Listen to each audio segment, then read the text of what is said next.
Hello everyone. तो चलिए शुरू करते हैं part number 10 important MCQs for UGC NET computer science.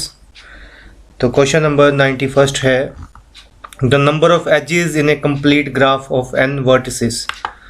Complete graph में कितने एजेस होते हैं जिसके n वर्टिसेस हों।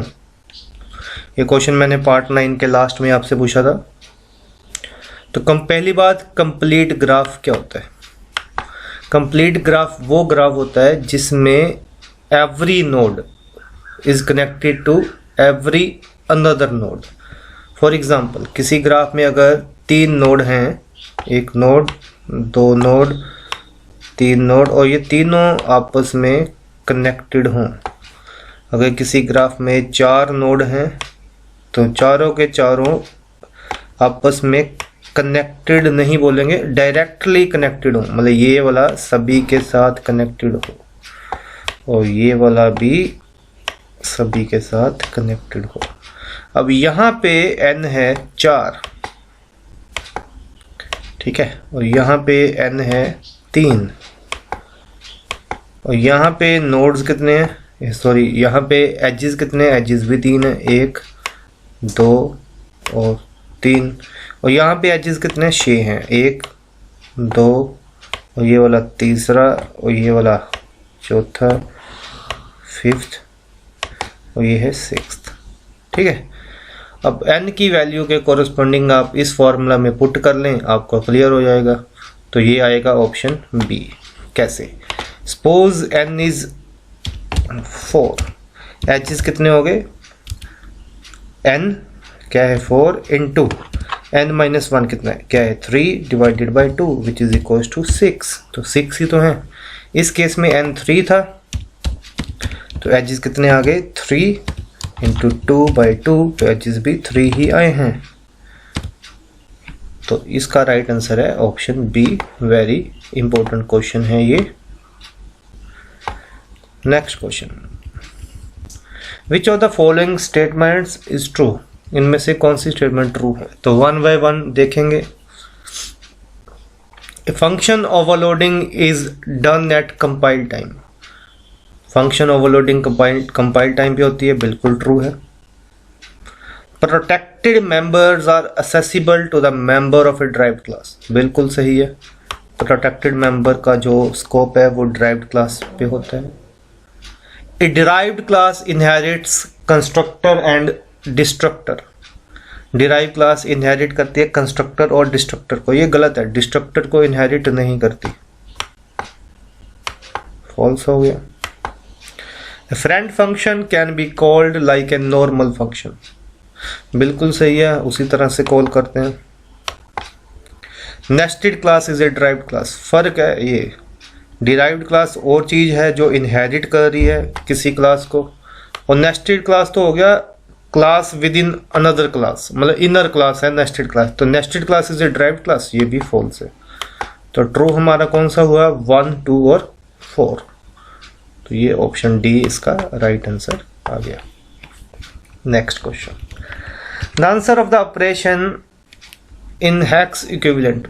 ये बाइनरी में दिया हुआ है और दिया हुआ है मल्टीप्लिकेशन, और इसको हेक्साडेसिमल में क्या आएगा, ठीक है। तो ये हमने निकालना है। तो पहले तो इनको बाइनरी में कन्वर्ट करते हैं, फिर मल्टीप्लाई करेंगे, फिर हेक्साडेसिमल में कन्वर्ट कर लेंगे। तो ये 2 द पावर 0, 2 द पावर 1 और ये है 2 द पावर 2, 2 की पावर 3 एंड 2 की पावर 4। यहाँ पे 1 है, वहाँ पे ऐड कर लिया, तो ये हमारा हो गया 16 प्लस 4 20 प्लस 2 22 प्लस 1 23। ये हो गया हमारा 23 मल्टीप्लाइड बाय, और ये है फिर से वैसे ही करना है, 2 की पावर 0 2 की पावर 1 2 की पावर 2 2 की पावर 3 8 प्लस 4 12 प्लस 2 14। तो 23 इंटू 14 ये आ गया। इसको आप कैलकुलेट करेंगे 23 और 14 को, और बाद में उसको आप हेक्साडेसिमल में कन्वर्ट कर देंगे। तो वेरी सिंपल, इसको आप कर सकते हो इजीली। 23 इंटू आपने क्या करना है 14 करना है, तो ये आ गया 322। ये हमारा आया 322। तो हेक्साडेसिमल में कन्वर्ट करने के लिए आपको किसके साथ डिवाइड करना पड़ता है, आपको 16 के साथ डिवाइड करना पड़ता है। तो 16 के साथ किया तो ये आ गया, और रिमाइंडर आ गया 2, और फिर से किया 16 से, तो ये 16 1 से गया, और ये रिमाइंडर आ गया 4, तो ये आ गया 142। तो 142 is the right answer. Next, font sizes are usually expressed in points. 1 point is। अब देखो इतना सिंपल क्वेश्चन है लेकिन कई बार कंफ्यूजिंग होते हैं ऐसे क्वेश्चन। एक फॉन्ट साइज होता है ना, दैट इज 1/72 इंच। तो इसको आप कैलकुलेट कर लीजिएगा 1/72 को, तो ये ऑप्शन बी आपका राइट आंसर आएगा। Question number 95, which level is called as defined in capability maturity model। Capability maturity model में ये होता है कि सॉफ्टवेयर कैसे स्टेप बाय स्टेप मैच्योर होता है। तो इसके लेवल आपको पता होने चाहिए। इसके लेवल होते हैं 5, तो मैं लिख देता हूँ, तो उससे आपको ये कई बार कोई और लेवल भी पूछ लेते हैं, ठीक है। तो ये याद रखना है, लेवल जो आपका 1 होता है उसको हम बोलते हैं इनिशियल लेवल। लेवल 2 को हम बोलते हैं रिपीटेबल लेवल। क्या बोलते हैं? रिपीटेबल। अब इनके बारे में डिस्कशन आप खुद से पढ़िएगा। लेवल 3 होता है आपका डिफाइंड लेवल। लेवल 4 आपका होता है आई थिंक मैनेज्ड लेवल होता है। लेवल 5 आपका होता है ऑप्टिमाइजिंग लेवल। तो इसको जरूर पढ़ना CMM को। तो डिफाइंड लेवल कहाँ पे है आपका? लेवल नंबर 3 पे है, तो इसका राइट आंसर आएगा level number 3। Okay, next, which one of the following correctly describes a static variable. ये आपको आता होगा, मैक्सिमम में से आपको आता होगा। कहता है स्टैटिक में variable can not B initialised. गलत है, स्टैटिक वेरिएबल को हम इनिशियलाइज कर सकते हैं। It is initialised once at the commencement of execution and can not be changed during run time. नहीं, स्टैटिक क्या होता है? जो शेयर होता है, जो शेयर्ड वेरिएबल होता है, जो हर फंक्शन कॉल में सेम ही रहता है। मतलब उसकी जो वैल्यू होती है ना during the life of the program होती है। ये थोड़ा कि उसकी वैल्यू नहीं चेंज हो सकती, ये भी गलत है। तो राइट आंसर क्या है? Option C, it retains its value during the life of the program. चलो नेक्स्ट करते हैं। IP address in B class is given by. B class में आईपी एड्रेस क्या रहेगा? ये तो सिंपल है, तो लिख भी देता हूँ, ये आपको पता होना चाहिए। क्लास यहाँ पे लिखेंगे, क्लास ए में क्या होता है? ये आएगा आपका 1 से लेके 127 तक। क्लास बी में आएगा 128 से 191 तक। क्लास सी में आएगा 192 से 223 तक। क्लास डी में आएगा 224 से 239 तक। और ई में आएगा 240 से लेके 255 तक। तो अब इनमें से देख लो कौन सा क्लास बी में लाई करता है। तो क्लास बी में हमारा ये वाला एड्रेस जो है दैट इज। अब ये याद रखना मुश्किल है, तो सिंपल है। पहले ऑक्टेट में 128 आने हैं क्लास ए में, फिर यहाँ पे भी 64 आपने ऐड करने हैं, फिर 32 ऐड करने हैं, फिर आपने 16 और 16 ऐड करने हैं। तो ये बन गया ये। Total number of spanning trees date can be drawn using 5 labelled vertices. 5 vertices हैं। क्वेश्चन सिंपल है लेकिन कई बार पता नहीं होता कि कौन सा फॉर्मूला अप्लाई करना है। अब कई क्या करते हैं स्टूडेंट्स, ड्रॉ कर करके देखते हैं कि 5 वर्टिसेस से कितने ट्री बन सकते हैं। ये तो काफ़ी कंफ्यूजिंग और लेंथी क्वेश्चन बन जाएगा। तो फॉर्मूला क्या है? आपको फॉर्मूला याद रखना है, इधर लिख ही देते हैं। Total number of spanning trees होते हैं ध्यान से समझना, n raise to power n minus 2। अब जिसको तो ये फॉर्मूला आता है वो तो अटेम्प्ट कर लेगा, अगर फॉर्मूला ही नहीं आता तो क्वेश्चन कैसे अटेम्प्ट होगा। इसीलिए क्वेश्चंस डिस्कस कर रहे हैं कि आपको पता चले क्वेश्चंस कैसे कैसे आते हैं। यहाँ पे 5 है, n मतलब 5, n की वैल्यू 5 है, तो 5 रेज टू पावर 5 माइनस 2 मतलब 3, तो ये हो गया आपका 125। ठीक है ना। तो फॉर्मूला आता हो तो कितना ईजिली है, और श्योर है मुझे कि ये क्वेश्चन ठीक है, तो 2 नंबर तो आपके पेपर में आ ही जाएंगे ईजिली। तो कुछ चीज़ें आपको याद रखनी पड़ेगी, तो वो कैसे होगा, अगर जितने क्वेश्चंस अटेम्प्ट करेंगे उतने से ही आपको आइडिया आता जाएगा।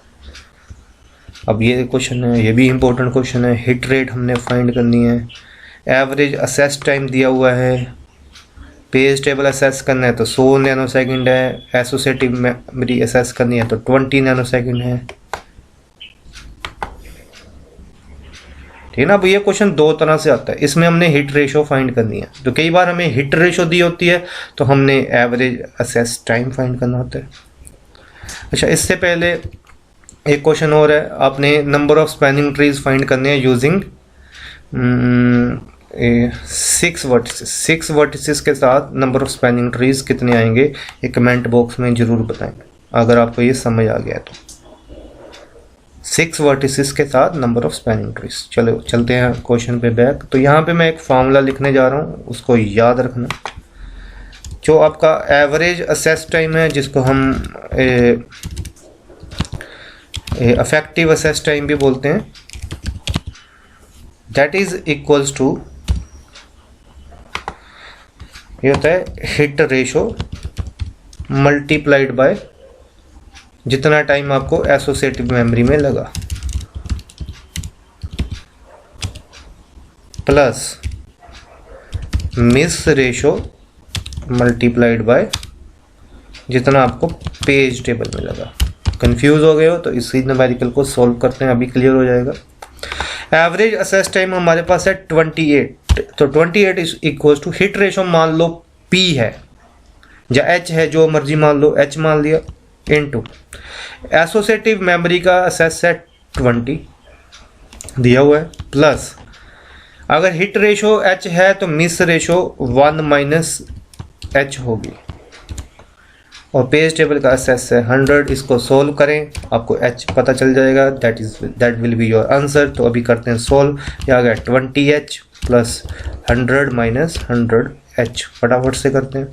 यह आ गया 28 इक्वल टू 100 माइनस ये आ गया 80H, ये आ गया 80H इक्वल्स टू 72, ठीक है, और H आ गया 72 बाय 80 इंटू रेशो में है into 100, and that is your 90%, that is the 90%। एक क्वेश्चन आपके लिए,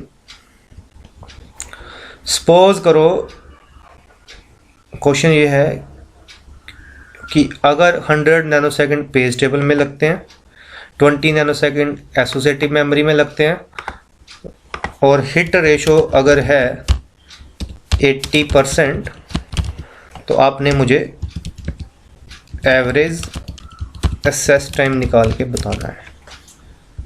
तो क्वेश्चन सॉल्व कीजिए, कमेंट बॉक्स में इसका आंसर बताएं। चलिए चलते हैं नेक्स्ट क्वेश्चन की ओर। Question number 100, if rear equals to max size -1, तो रियर को कर दो 0, अदरवाइज रियर को कर दो रियर +1। ये किस केस में होगा, circular queue, linear Q, stack या डी क्यू में। अब सर्कुलर क्यू क्या होती है, सर्कुलर क्यू ये होती है कि ये एक क्यू है, मान लो सर्कुलर क्यू है, ये एक क्यू मान के चल पड़ो, तो यहाँ पे एलिमेंट्स इंसर्ट होने, यहाँ पे इंसर्ट होना है, यहाँ पे इंसर्ट होना है, यहाँ पे इंसर्ट होना है, और यहाँ पे, मतलब अगर आपका रियर लास्ट में पहुँच गया, मैक्स साइज -1 मतलब rear is at the end, rear कहाँ पे है, इज एट द एंड। अगर रियर एंड पे पहुंच गया तो रियर को बिगनिंग पे ले आए, अगर वहां पे स्पेस है तो rear equals to 0, otherwise rear को कर देंगे रियर प्लस 1, ठीक है ना। अदरवाइज रियर जो है रियर प्लस 1 हो जाएगा। मतलब अगर यहाँ पे एलिमेंट है 8 तो आपने इंसर्ट करना है, तो रियर, अगर रियर यहाँ पे सपोज करो 0 है तो रियर यहाँ पे 1 हो गया, तो वैल्यू इंसर्ट हो गई।